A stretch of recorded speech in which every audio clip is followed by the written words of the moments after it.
آج ہم ایک ایسے مفکر کے کام میں گہرائی سے اتر رہے ہیں جن کے خیالات آپ دیکھیں آج بھی اتنے ہی اہم ہیں جتنے کئی دہائیوں پہلے تھے۔ تھیوڈور اڈورنو۔ ہمارے پاس ان کی مشہور تحریر دی کلچر انڈسٹری کے کچھ اہم حصے ہیں جو یہ دیکھتے ہیں کہ ہمارے ارد گرد کی ثقافت، میوزک، فلمیں، میڈیا، یہ سب کیسے بنتا ہے اور ہم پر اس کا کیا اثر ہوتا ہے۔ اڈورنو کے خیالات کبھی کبھی آپ کہہ سکتے ہیں تھوڑے مشکل لگتے ہیں، لیکن ہمارا مقصد ہے کہ ان کے جو مرکزی دلائل ہیں ان کو سمجھا جائے، خاص طور پر یہ کہ یہ جو بڑے پیمانے پر بننے والی ثقافت ہے یہ ہماری سوچ کو، ہمارے احساسات کو، دنیا کو دیکھنے کے انداز کو کیسے بدل سکتی ہے۔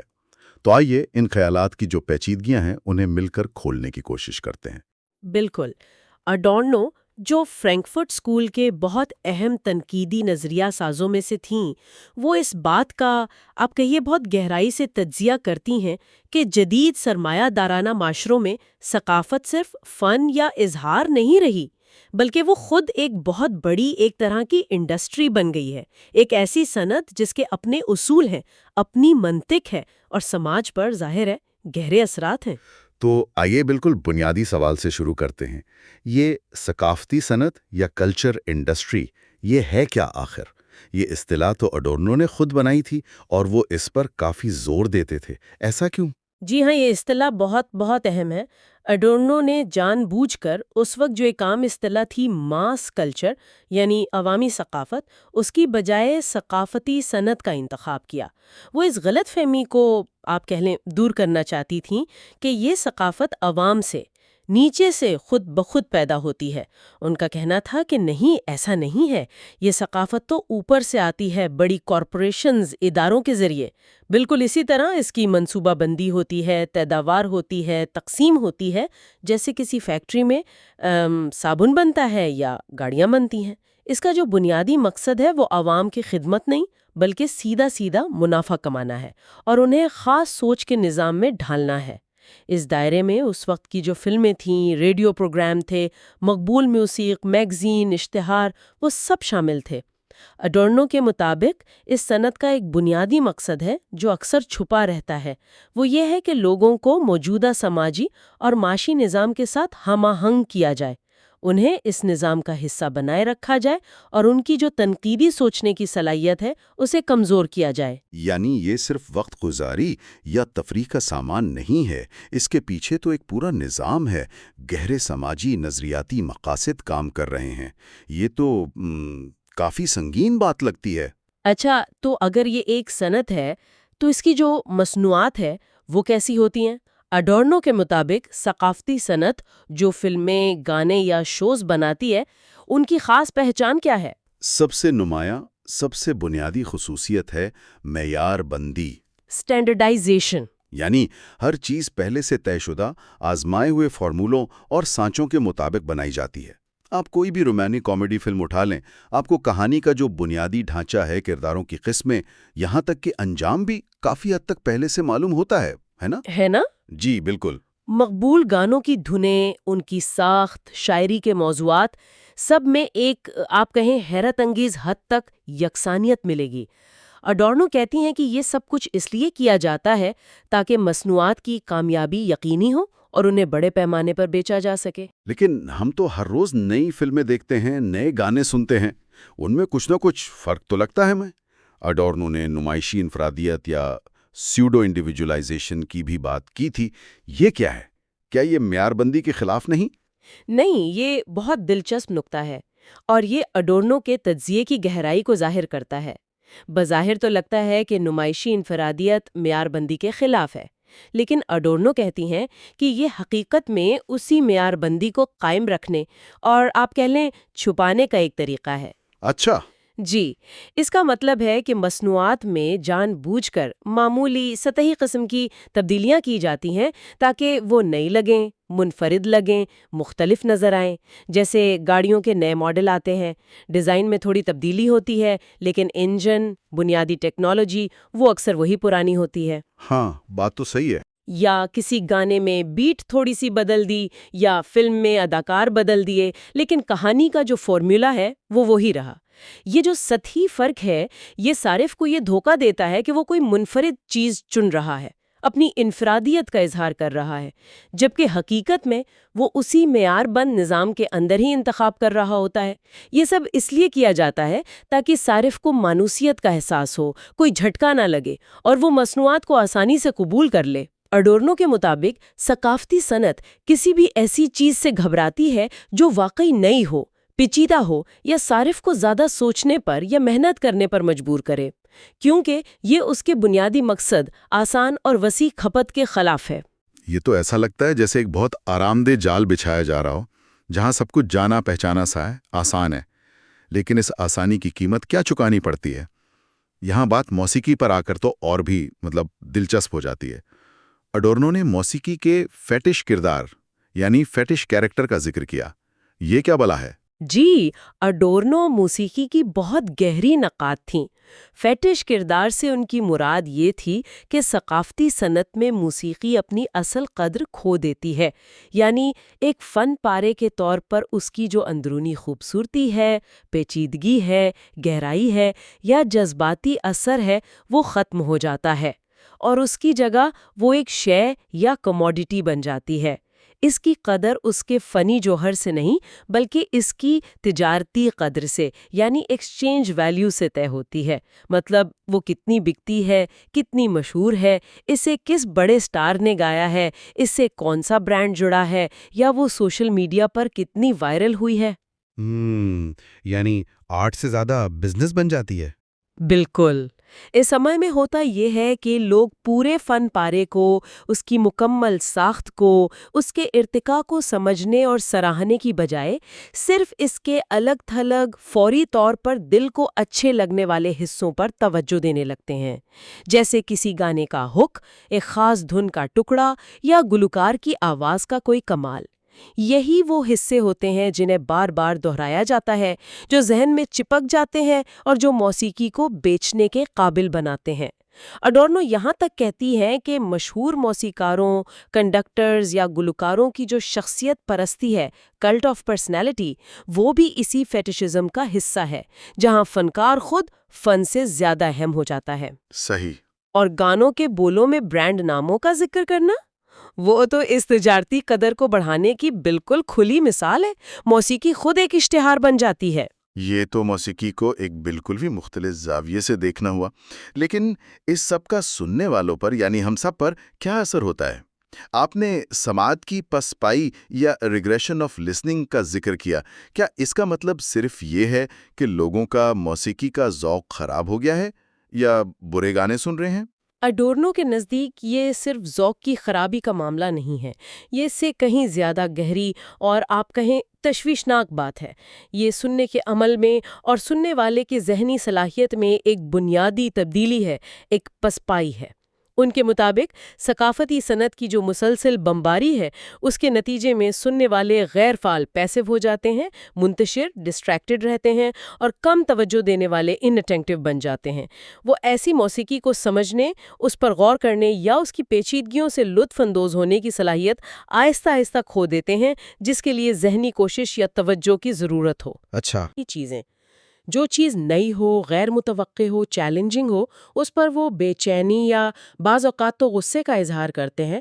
سننے کا عمل ایک میکینیکل، ایک سطحی سی سرگرمی بن جاتا ہے۔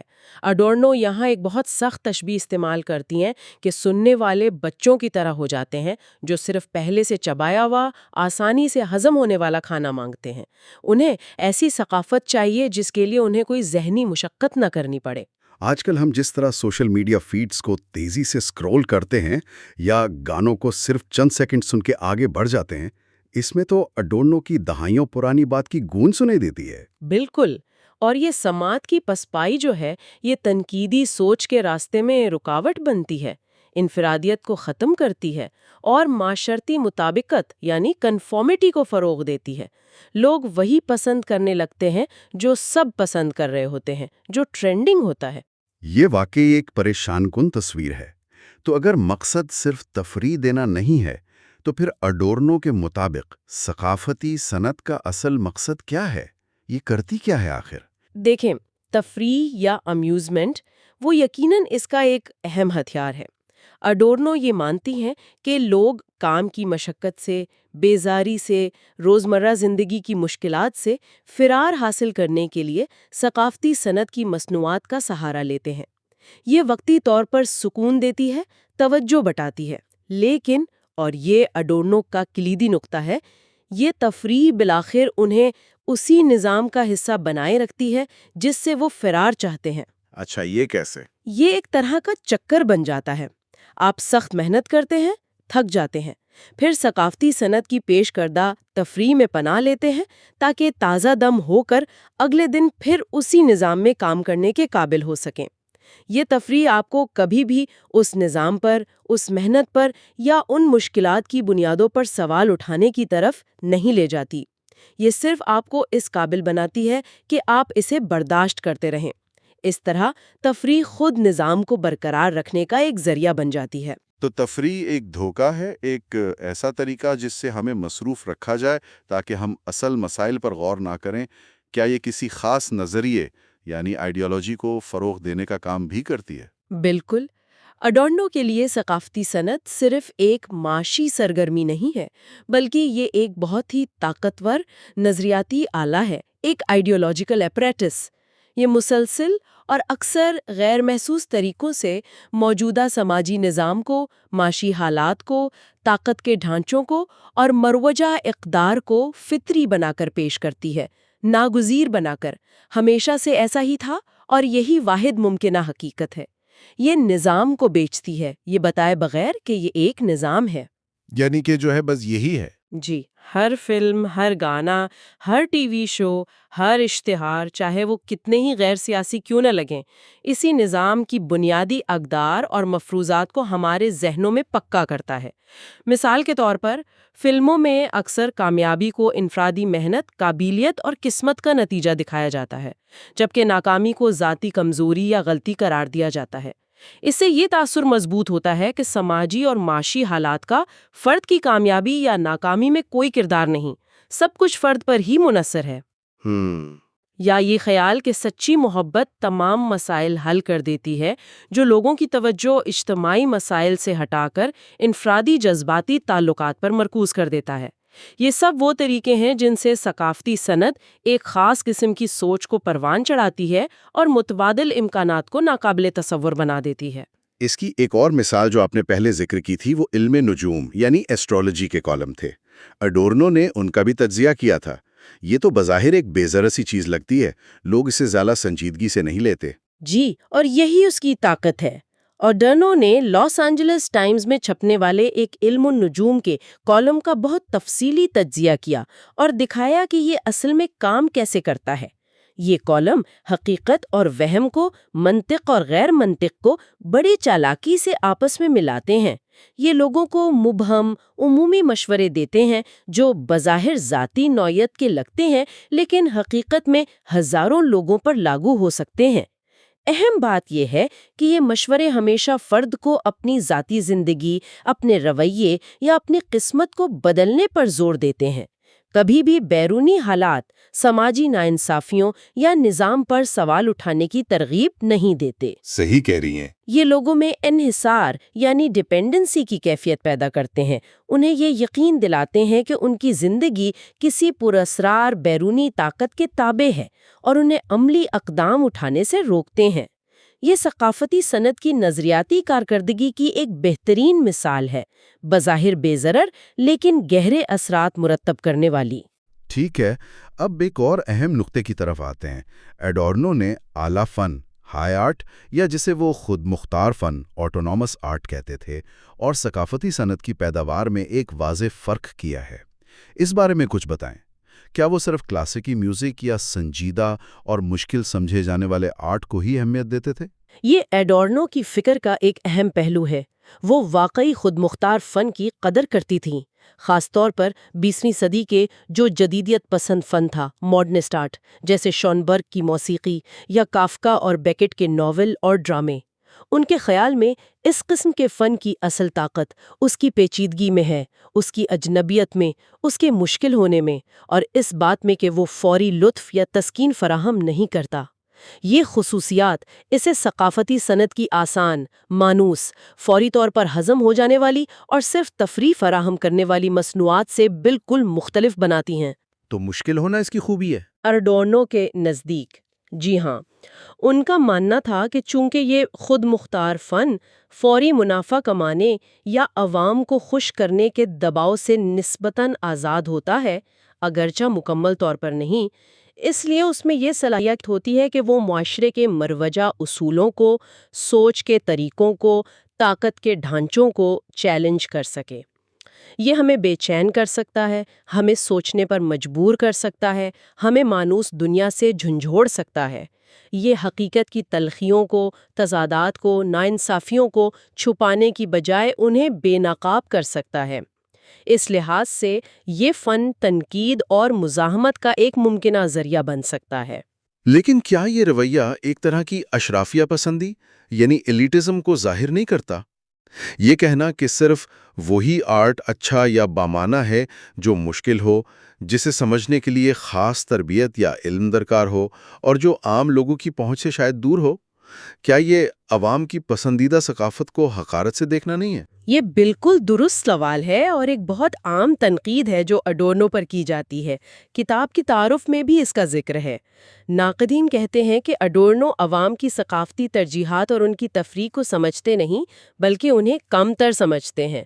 اڈورنو کا جواب اگرچہ کافی پیچیدہ تھا، بنیادی طور پر یہ تھا کہ فن کی یہ جو تقسیم ہے، اعلیٰ اور ادنا میں، سنجیدہ اور مقبول میں، یہ کوئی فطری یا لازمی تقسیم نہیں ہے، بلکہ یہ خود ایک بیمار، طبقاتی اور ناانصافی پر مبنی معاشرے کی پیداوار و علامت ہے۔ اچھا، ان کے خیال میں مسئلہ صرف یہ نہیں کہ ثقافتی صنعت بری ثقافت پیدا کرتی ہے، بلکہ یہ کہ یہ پوری ثقافتی فضا کو ہی آلودہ کر دیتی ہے۔